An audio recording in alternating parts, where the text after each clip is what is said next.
For me, I think the most damaging message that newer coaches receive is all of this hype around scaling. Right? So isn't that what we're all here to do? We have an online business. We're supposed to scale. We're going to serve hundreds or thousands or even millions. And I'm not against scaling, but if you look that definition up, scaling means to grow without feeling hampered. And if you don't have basic foundations in place, it's really hard to scale. So then, I wish I had $1 for every coach I met who signed up for a course about making courses, and then they went and tried to launch their course and no one bought it, or 2 people bought it, and then that coach thinks that they are a failure when in fact, they just didn't have an audience to sell to yet and didn't have a niche that was specific enough and didn't have a system that had been road tested, all of these things that come before scaling. So I think that in the online space, we're talking all the time about scaling and automation and all of these pieces, which happens later on down the road.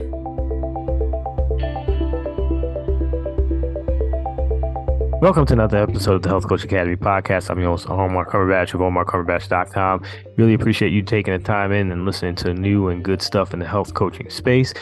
Today, we have an awesome guest in Dallas Travers. Now, Dallas breaks down so many different topics in just a short amount of time that she spent with us, and I really appreciate her diving deep into a lot of topics so concisely. And one of the cool things is I'm going to be on her show in the upcoming weeks where she's going to be coaching me. So I'm really excited about that. But yeah, definitely take a listen because I think that you're going to really enjoy her perspective on scaling, on niching down, all kinds of good stuff that I know that I particularly have struggles with, especially over the course of time, just having so many different options and perspectives. She really breaks it down in a way that I haven't heard of, especially from guests from this show. So I really appreciated her take on things. As always, please leave a rating and review so people like Dallas can jump on the show and really see how much good that we're doing in the health coaching space. Also, if you haven't checked it out yet, jump on my website. You can see the podcast course. It's doing really, really well. Really excited about this. I know that I've been promoting it a little bit in the last few episodes. I hope you caught the last one where the episode was dedicated to it. If you haven't checked that out, take a listen and let's jump into the show. Hey, Dallas, welcome to the show. How are you today? Omar, I'm great. Thank you for having me today. Oh, I'm excited. I'm going to take this, and my audience knows this is going to be some selfish components to the show because you do a lot of things that I really admire and that I know I need in my life. So I'm sure other health coaches need in my life as well. And like they say, so when the student is ready to teach your peers, so I guess that's you, Dallas. Well, I'm excited. No pressure, Omar. Boy. Yeah, no, I've seen what you do. You're an expert at this. So one of the things that I wanted to just mention, just kind of to get to know you a little better. Yeah. How did this all start? Like, what made you actually start wanting to help in this capacity? Yeah, thank you for asking. I think I became a business mentor almost, I don't want to say accidentally, but I definitely experienced an evolution in my career.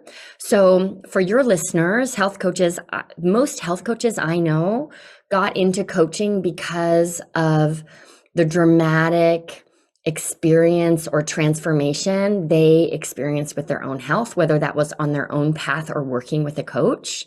And I got into business mentoring in a similar way. So I originally was a business coach for actors. This feels like a lifetime ago, but I kind of created this cottage industry teaching actors entrepreneurial skills. And that ended up being a very successful niche and a very successful business.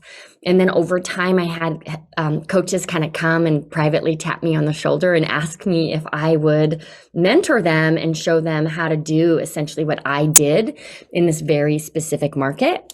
So I started mentoring other coaches, and then I just saw how 2 things happened. Number one, I became less and less interested in the entertainment industry and more invested in this ripple effect that can happen when a coach really has the systems and the strategy in place to make a difference for people.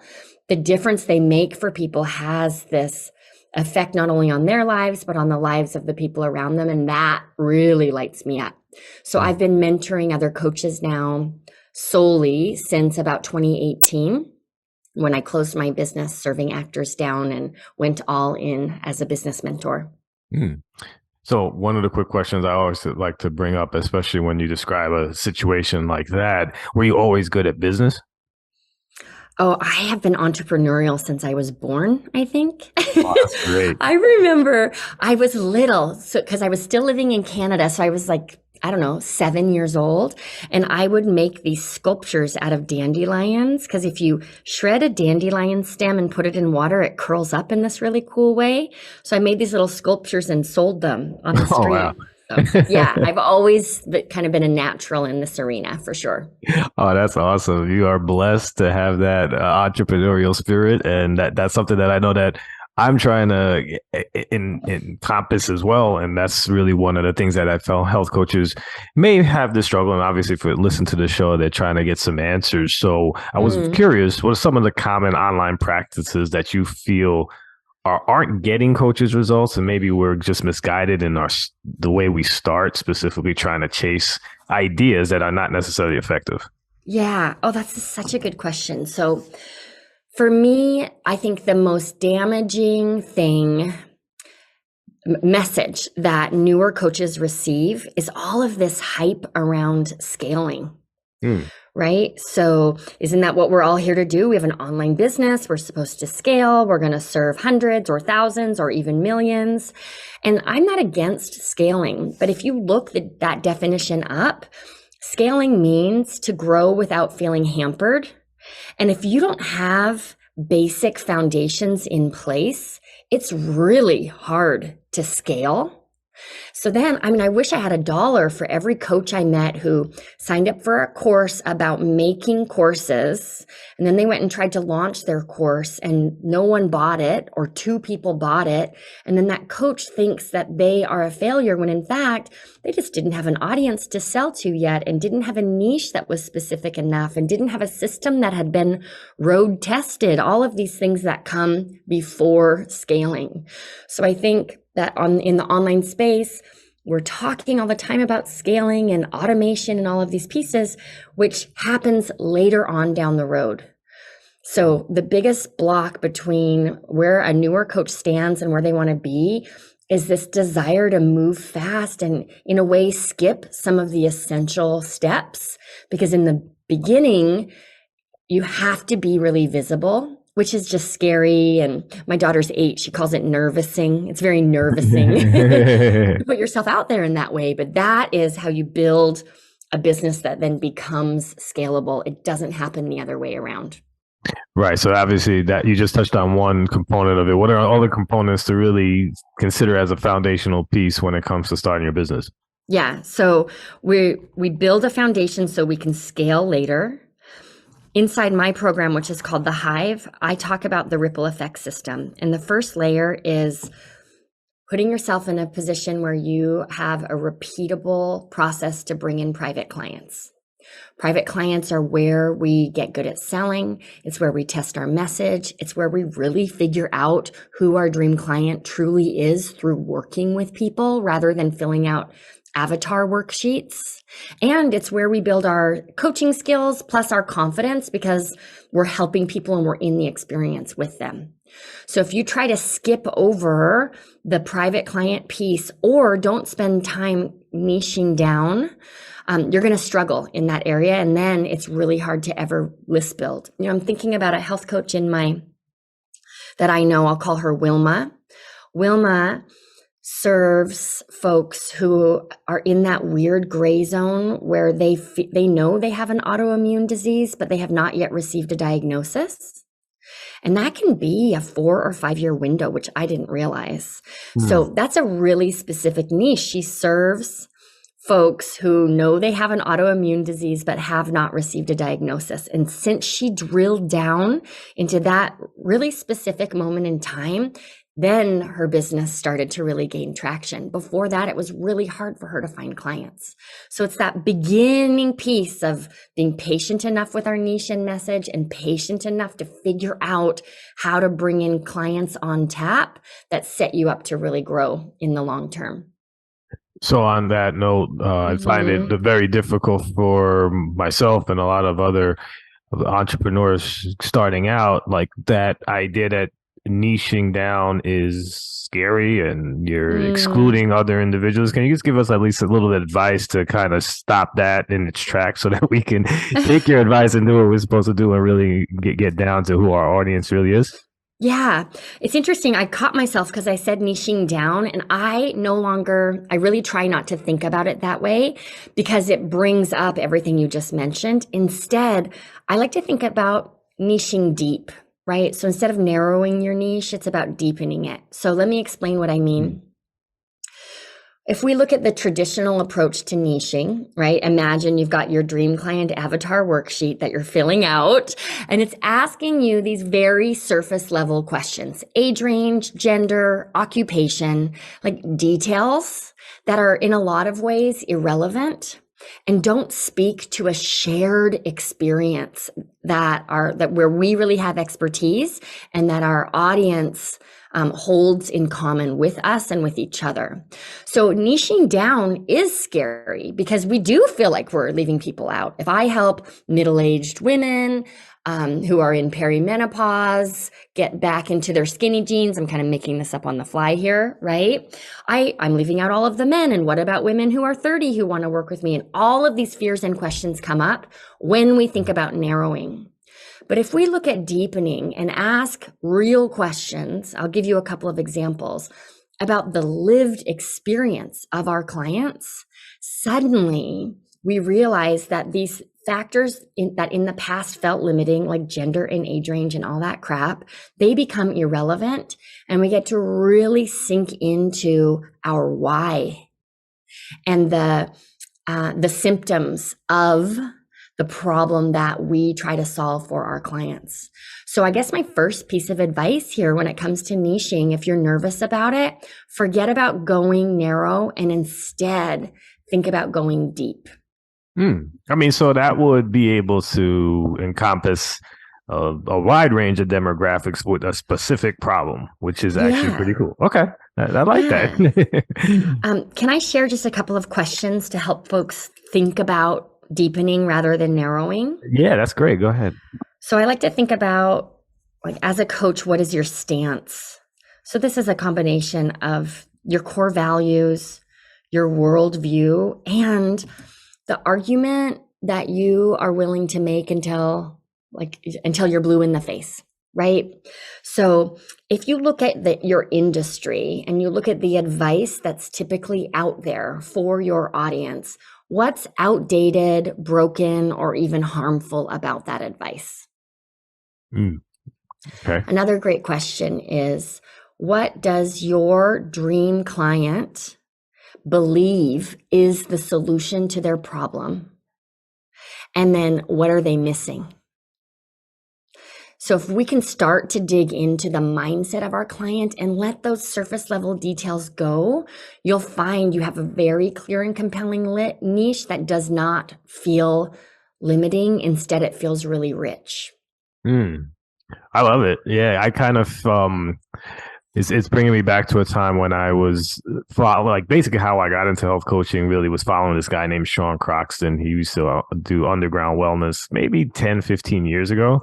And it was something kind of like that. He has such a broad audience, but it was really on the mission of, how we were.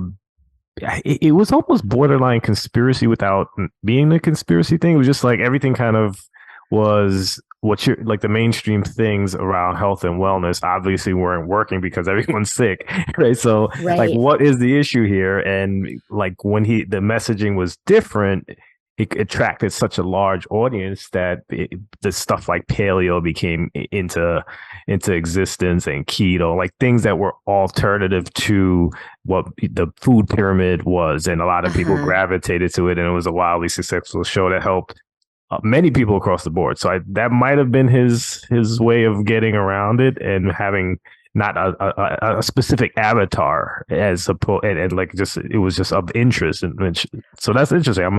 I think that's definitely helpful. I'm glad. I'm glad. Yeah, I even think about my audience and I serve a wide range of coaches, but Mm-hmm. there's a connective thread. They're all really values driven.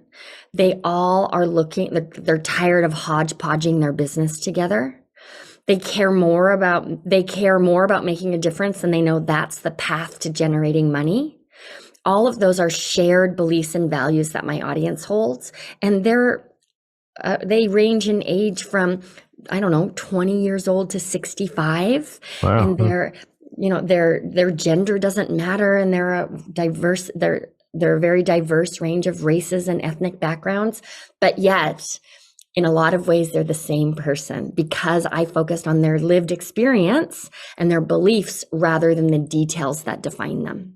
Yeah, no, I love it. That makes it feel a lot better when people get too caught up in in like you said that avatar. It's one person who drinks, like as a girl Right? 20 and a half with who drinks Starbucks once and then every other day. It gets It's so it gets silly. sick. It's Yeah. so silly. Have you ever hired a coach because of the books they read or their Oh favorite colors? Like, if you think about the questions no. on those worksheets, that's not how we actually make our hiring decisions when it comes to the support that we need. So, Yeah, absolutely. So one of the things that I was looking up with you is just like the idea of referral marketing. And I know a mhm. lot of health coaches just starting out, they just don't have a big audience to begin with to get referrals. How can you accomplish that even with a small network? Yeah. This is so important because I feel like for health coaches, tell me how this lands for you, Omar. But there's a different layer of sensitivity when it comes to referrals, right? So if you ask me to refer anyone I know who might want support getting healthier, you're kind of asking me to insult my friends, right? Like, hey, Jessica, you look like you could really use a health coach. Like that's a hard request for you, the coach, to make. And like me, I call them referral ambassadors. I might feel really weird and awkward about that.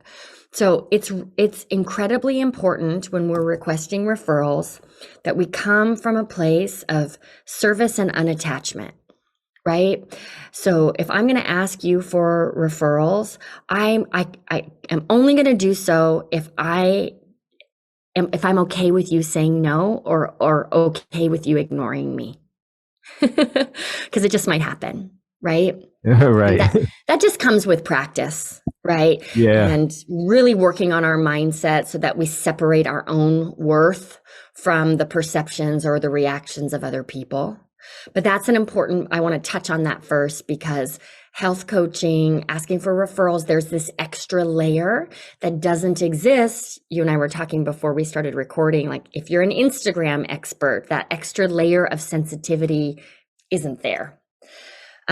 But then the secret with referrals is to stop worrying about the size of your network and focus on the quality of your request. Huh? So when you're requesting referrals, I teach something called the STEP system. So your referral requests need to be specific, that's the S, time sensitive, that's the T, easy is the E, and personalized. Okay. So I can walk through these 4 steps if that would be helpful. Oh, that'd be fantastic. Cool, great. Let's talk about specific. The big mistake I think a lot of us make when we request referrals, number one, we're just shy about it. So we're not clear. People don't realize we're asking. But number two, we're also too casual, right? It's like, yeah, if you know anyone, send them my way. Even people who really support your work, they're only going to send a referral if someone actively asks them if they know a health coach they could refer. So we have to build a cause around this. And what I mean is pick a window of time and identify, number one, the specific niche you serve, and number two, the specific number of clients you want to sign. So now when I'm asking you for a referral, instead of saying, hey, if you know anyone, send them my way, I can say, hey, it's the top of the month. My goal this month is to gift 12 intro coaching sessions away to people who are committed to living healthier. I serve perimenopausal women who want to double their energy in the next 6 weeks. So that's pretty specific, right? How open are you to connecting me with women you think could use an intro coaching session? Now, the other thing I want to speak to around this, especially for health coaches, is we have to calm the nerves of our referral ambassadors, because right away, the response might be, I can't think of anyone. So we want to speak into that with our referral request. I'll make something up on the fly here. I might say, I bet you think you may not know any women in perimenopause who want to double their energy, because most women don't talk about that. All right.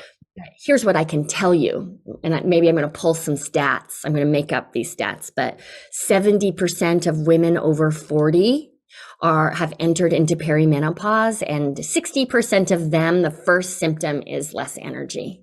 So if you know a woman over 40, odds are they would benefit from meeting with me. So you just want to speak into the objection that your referral ambassadors might have around who they know and who they think they know. Gotcha. So that's specific, right? We've got a number of people we want to meet, who it is we really serve. The T is time sensitive. Again, like if you know anyone, send them my way. That's just never going to happen. But if you noticed in the script I gave you, I said this month. Yeah. Right. So we're putting a deadline on that to create legitimate, but to create urgency for your referral ambassadors. This is the thing that lights a spark, that shifts me from, great, if anyone ever asks, I'm going to send them to Omar, to, let me see if I can actively connect someone to Omar. Right. Makes sense. The third step is the most important, and that is ease. If this is not easy for referral ambassadors, they're not going to take action, not because they're jerks, but because we're all just busy, right? So I recommend sharing cut and paste email and like text language that your referral ambassadors, once they say yes, they can literally just highlight it, copy it, paste it, and send it off. We want to do all of the heavy lifting for our referral sources. And then the last piece is personalized. I found that this just doesn't work in the same way if we send out a mass email or even craft like a cut and paste message that we send to individual people that doesn't have a personal element to it. So by just slowing down, actually focusing on fewer referral ambassadors. So if you're worried that you don't have a network, that's kind of good news, because you can add a layer of personalization to your requests that's going to ignite this like reciprocity rule, right? And really help your ambassadors take action and send you referrals. So that's great, because I think that's definitely relevant. And I've seen a lot of that customizable copy for a lot of referrals. Like in your programs, do you help with creating copy? Because that's one of the things I think a lot of people do have difficulty really conveying that specific message, and that the way to get an actual client. Do you help with that as well? Yeah, we've got inside. So the program that's built on referral marketing inside the Hive is called Client Search.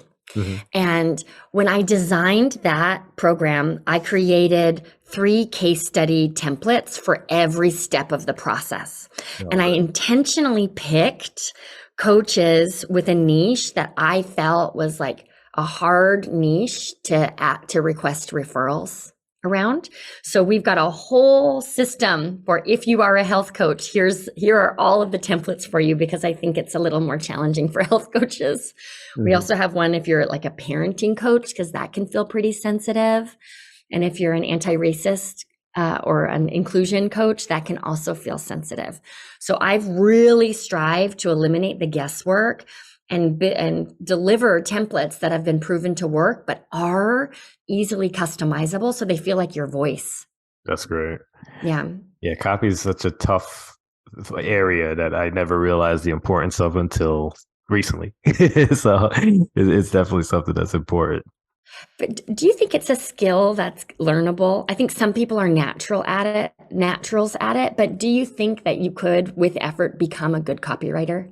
I think so, and I think I do too. I've had a lot of practice because again, like I think when I first started, I didn't even know what the word meant. You know, like it was like I had, you know, that's one of Same. the that's one of the yeah, it's so funny. It's like it's such a weird word. I think, you know, hearing it, but when I've had over 150 guests on the show, and early on, maybe like 3 years ago, you know, Mm-hmm. a copy specialist came on the show. I didn't know what she was talking about. You know, when I got the invitation to speak to her, and she explained it, and I was like, oh, okay, it's like a sales page almost, or a sales script or something. You know, that at least that's Yeah. what I formulated. So like every episode that I do, I have to make it like good copy. And now that I know my Mm-hmm. audience and what they're looking for, yeah, it definitely got 100% easier. So it definitely a learned skill that I think can happen over time. Yeah, I agree. That's been my experience with it as well. So for everybody listening, that can be a really strong intention for the year, is to like practice getting good at copywriting. And it is definitely a learnable skill. Yeah, yeah, and then more that, like you said, you know your audience, you know what they want. It's just a lot easier, and that at least that's been my experience. Yeah, same. And not only if you know what they want, but if you know how they talk. Yes. Yep. Because I can become a professor way too fast when it comes to my copy, and then it's just boring and dry and disconnected. But Yeah. if I write like I talk and imagine that I'm actually talking to my dream client, it's easier to write and the message is more compelling. Yeah, definitely. I totally agree. So one of the other things before we wrap up, I wanted to just Mm-hmm. talk about one that I felt that was very enticing about how you operate is this concept of not having to be involved in this hustle culture, right? Like, why is your systems a lot of well, I should say bring in a lot of ease around the business and make you able to, I know you don't like this word scale too much, but scale and make money and Yeah. actually have, you know, a lot of time for yourself and just really have Mm-hmm. a business that runs on its own for the most part. Yeah. Yeah. I mean, I love scaling, but it's not Yeah. possible if your business is brand new. You have to start somewhere. You don't start at the end, right? You Right. start at the beginning. You know, That's true. it's interesting when it comes to hustle culture. I think sometimes it can become the anti hustle culture movement can swing too far in the direction, I'm going to just call it out, in the direction of laziness. Right? Mhm. And, you know, if you're building a business, it requires work, and anyone telling you otherwise is not giving you the full picture. Yet, hustle culture is like a mindset more than effort, right? So I would Mhm. argue that people who just want ease and flow and aren't willing to put in the effort in the beginning, that's another version of the hustle culture mindset. It's just the Mhm. opposite side of the coin. So if you're committed to building a business that is scalable, that requires effort, but it doesn't necessarily require urgency. And it's the urgency that causes stress, that causes burnout, that causes us to quit before we actually have enough results to know what to change. So we're starting over all the time, and we're Mhm. really just spinning our wheels. I call it busy Betty syndrome, right? Mhm. Or the Yeah. question we ask ourselves is, oh gosh, what else should I be doing? It's not about doing more. It's about, here I go again, going deeper, Mhm. focusing on fewer things so that you can actually be more consistent and see your results start to stack on each other. Mhm. So For me, hustle culture is a mindset, right? Are you in a hurry? And are you motivated by fear? Or are you brave enough to trust yourself, commit to fewer things so that you can actually run through the tape? Hmm. Yeah, no, I agree. I think in the beginning, like there's just so many things that you I can do, know. and then you don't let anything take root, and then Yeah. I gotta go to the next thing. I gotta, so I definitely have been there. I understand that 100%. So yeah, no, thanks for sharing that. Really appreciate it. Can I say one more thing about this? Because, Yeah. and I think it's related. Okay.